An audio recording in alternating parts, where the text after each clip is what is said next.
adrenaline junkies and dreamers. The ocean is what drives us. It's a part of us, and it's time we protect it. We are on a mission to stop an extinction. One dolphin at a time. One coral reef at a time.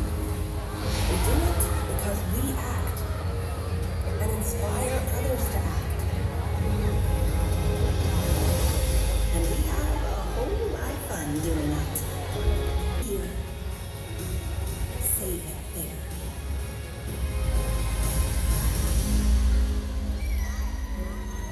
From park to planet.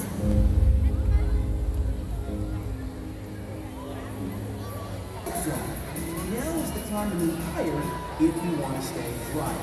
But if you want to get splashed by our killer whale family, be ready to get soaked with 55-degree salt water. Have fun and please enjoy killer whales up close.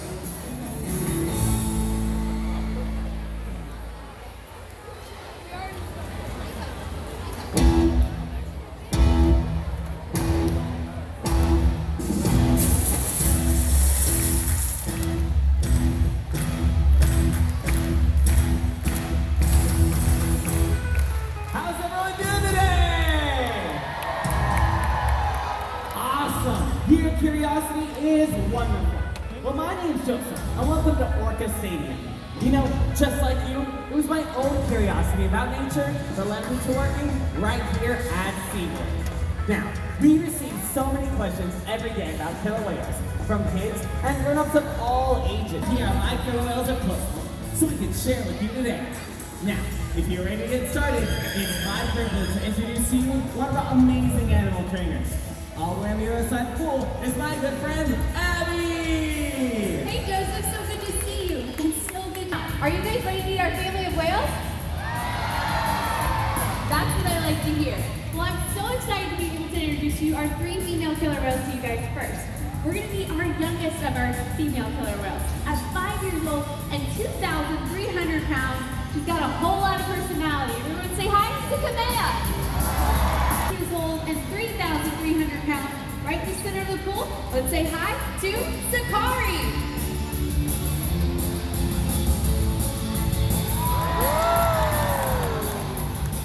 Now, we're going to meet the mother of these lovely 2 young ladies. She's actually 28 years old, and joining us in the center of the pool, it's Takara. Aren't they just incredible, Joseph? They sure are. You can see how different each whale is. But did you know that there are even bigger differences in the wild?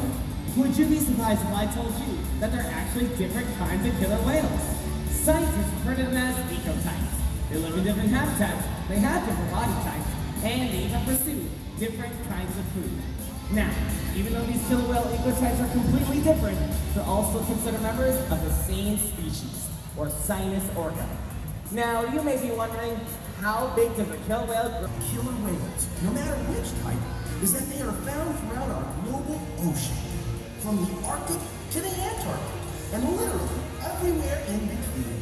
They are found in so many different habitats and depend on such a variety of marine life for survival that killer whales are more intertwined with the fate of our ocean, a living symbol of our ocean, representing so much more than their own species. Ladies and gentlemen, let's hear a warm round of applause for Kamea, Sakari, and Takara. Aren't they incredible? Okay, let's see what other questions we have. Here we go. So many of you have been wondering about our trainers. In fact, raise your hand if you've ever wanted to be an animal trainer. Wow, that's a lot. Then you should meet our dedicated team of trainers who interact with our family of whales every day. You've already met Abby. Abby, who else do you have joining us today? We have some super fun people joining us here today. Over here to my right, interacting with Kamea, we have Jenny. Right here in the middle, interacting with Takara, we have Doug. And over here to my left, interacting with Takara, we have Kelly. Our trainers are so passionate about what they do here every day. And that makes me think of one of your great questions. Do the trainers talk to the whales? I'll let you answer that one, Abby. That is an awesome question. Now, we may not talk to the whales like you and I talk to each other, but we have taught the whales different hand signals that allow us to communicate with them better. For example, if we were to bend at the waist as the trainers are demonstrating, the whales move their heads in an up and down motion. Now this next one I need everybody's help with. We're gonna raise our right hand high in the air. You'll notice the whales are gonna mimic their trainers by raising their pectoral flippers. And if we were to wave hello, the whales will wave right back. This ongoing communication is such an important part of our daily relationship with these whales. And because of this amazing connection, we're able to answer really important questions through research. Here at SeaWorld, we have a unique opportunity to conduct research about killer whales, asking important questions. Whales at all 3 SeaWorld parks are participating in a body condition study. During this study, we obtained multiple measurements of our healthy, well-fed killer whales for researchers to use as a baseline. Scientists and researchers can use this data to determine the health of killer whale pods and our oceans. This is extremely helpful, especially with endangered populations, such as the southern resident killer whales. So much of what we learn here is being used to help killer whales in the wild. Of course, there are other questions that can only be explored by studying whales in the ocean. By exploring questions both at SeaWorld and in the wild, our combined research gives meaning of killer whales and the places they live. Now that's what I call working together. Research going in both directions, from our park to the wild and back again. That way, everyone benefits. Whoa, that's a lot of questions. And believe it or not, we get them every day. We sure do, and we love your questions. To answer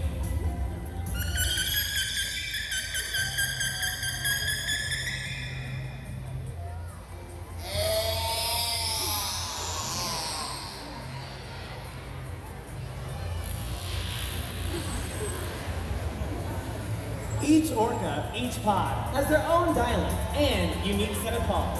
Other ways that orcas can communicate with each other is through body language, as demonstrated by that behavior at the center of the pool. Now, other ways that orcas can communicate with each other is through body language, as I said. Now you may be wondering, why do killer whales jump? And I just so happen to have that emoji. Let's check it out, everyone.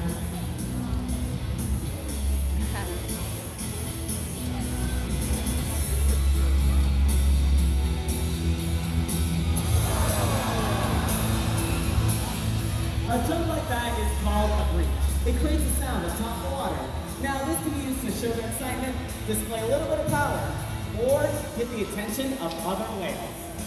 Other ways that orcas can communicate with each other is by blowing bubbles, bumping into each other, or scratching each other with their teeth, causing rake marks. These are multi-line marks you may see on the sides of whales and dolphins. They do this during social interactions to display dominance over one another, both out in the wild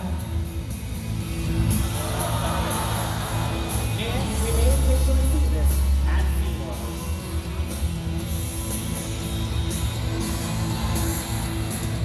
Now, we've also learned that orcas can communicate with each other using vocalizations and body language. But do you remember how we communicate with them? With signals. That's right, we here at SeaWorld communicate with our orcas. We want the next generation to be able to do the same. Now, y'all, this is my favorite part of the show. We found 2 amazing volunteers from this very audience going to help teach us all a little bit more how we use these hand signals to communicate with our killer whales. Now, just like when we make new friends, it's really important to make a great first impression. So when we meet our whales, we're going to be meeting Sakari and Command. We're going to give them a big wave. Hello.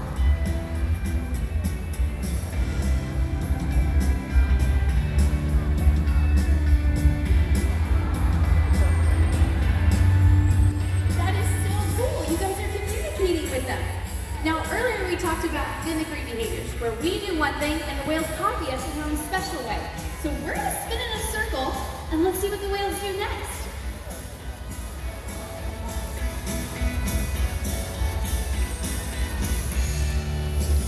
That is so awesome, they're copying you guys. Now this next one may or may not be my favorite behavior. We're going to put our hands straight out in front of us, palms facing the ceiling, and then on the count of 3, we're going to toss them over our shoulders. So I need to see everybody ready. 1, 2, 3. Now, our volunteers were so amazing. We want to make sure that they remember this day, meaning Sakari, Kamea, and Takar forever. So we're going to give them this awesome whale tail necklace to remember this amazing day at SeaWorld. Let's give them a round of applause, everybody. Great job, you guys. Looks like we got some future animal trainers on our hands. You know, being able to interact with these animals face to face is an amazing experience you will never forget. If you're interested in getting even closer to our orcas or any animals here at SeaWorld, please ask an ambassador a very important subject. Has having an orca breeding program here at SeaWorld help whales out in the wild? Absolutely. By having a successful breeding program, we've been able to determine the developmental needs of pregnant mothers, newborn calves, and young whales. This is critical information because this is the time in their life when orcas are most vulnerable in the wild. Gaining this kind of knowledge is only possible through the research being able to do right here at SeaWorld. We've had 30 successful births throughout our park since 1985. All of our whales were born in human care, and that's to better understand the challenges that orcas face all around the world.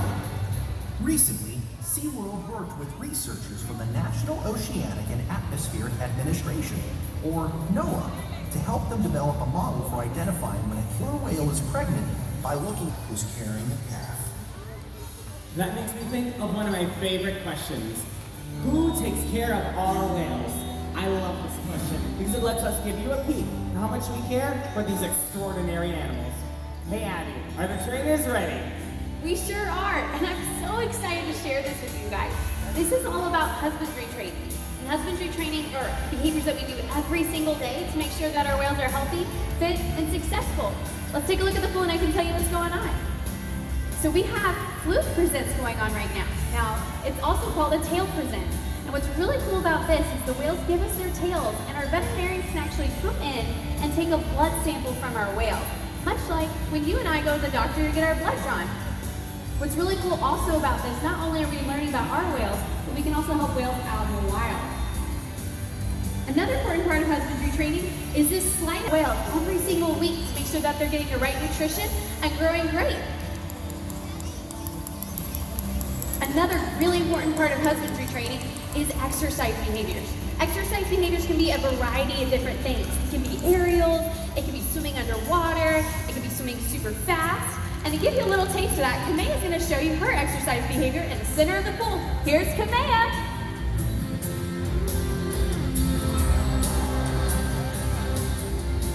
Just like with you and I, exercise is a super important part of our whales' daily lives.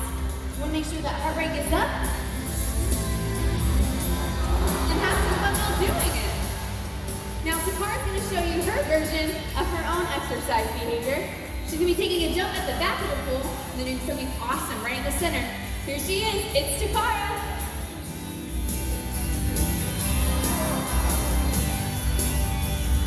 Now, these daily exercises make sure that our whales are staying fit and growing great. You know, with all those energy behaviors, I'm sure guests are wondering, how much does an orca need to eat to stay healthy? What another awesome question. And honestly, depends on the individual whale. Kamea over here to my right, at 5 years old, 2,300 pounds, eats about 70 pounds of fish every single day. Now in comparison, our largest whale here, his name's Kai Yukit, he's 27 years old, he weighs 9,500 pounds. He eats 155 pounds of food every single day. Now it's important to know that no matter what these whales do, they will always receive the entirety of their diet, no matter what. That's right. And because we've been able to determine how much orcas eat at different stages in their life, research in the field can use this kind of information to determine ocean habitats are healthy enough for orca populations to thrive. And that type of information is invaluable. You know, food, exercise, and physical examinations from our veterinarians aren't all that our whales need. Each whale's well-being is so very important to us. We want to make sure that their minds are stimulated and challenged too. They need a kind of enrichment and stimulation that comes from learning, interaction, and play. And I am so excited to talk to you guys about play because it is one of my favorite things we do here. One, we're getting to build our relationship with these whales, but we're also seeing their personality shine. Kamei over here has a really cool toy. It's actually made out of this fire hose that was donated to us by our local fire department. We put some buoys in there so it would float. As you can see, she's just having a good time dragging it around the pool. Sakari over here has another fun toy. It's a high-density plastic ring, and she's carrying it on her dorsal fin. One of my favorite things about seeing Sakari play is that she always finds new ways to carry her toys around the pool and show her trainers how she's having fun. Now, Takara over there has a really cool toy. We love to make edible enrichment for our whales too. So Takara actually has a sugar-free Jell-O ball that she's playing catch with her trainer Doug. We can make these Jell-O molds into all kinds of have their birthdays here with us. Some of the other edible enrichment items we can do is water play, but we can also give our whales kelp, marshmallows, whipped cream, and even grapes, all of which have been approved by our team of awesome veterinarians. Now, with all this food, fun, and games that we do provide for our whales, the best enrichment still seems to be social interaction with our If an orca were to square off with a great white shark. All right, everybody, show of hands. Who thinks that the shark would win? All right, now who thinks that the orca would win? Absolutely the orca would win, because sharks hunt alone, and orcas hunt in a pod of whales. So really, when you think about it, it's not even a competition. Orcas have been known to hunt blue whales. Do you know how big a blue whale is? At over 80 feet. It's the largest animal ever to have existed on the planet. But orcas can hunt them, they can coordinate, collaborate, and cooperate to overcome challenges much bigger than themselves. You know, we can learn a lot from them about overcoming the challenges that our ocean faces. In fact, if we were to collaborate like the orcas, we could change the fate of the ocean and our world. Alright, we have a few more questions here, and these are some really specific ones that we get.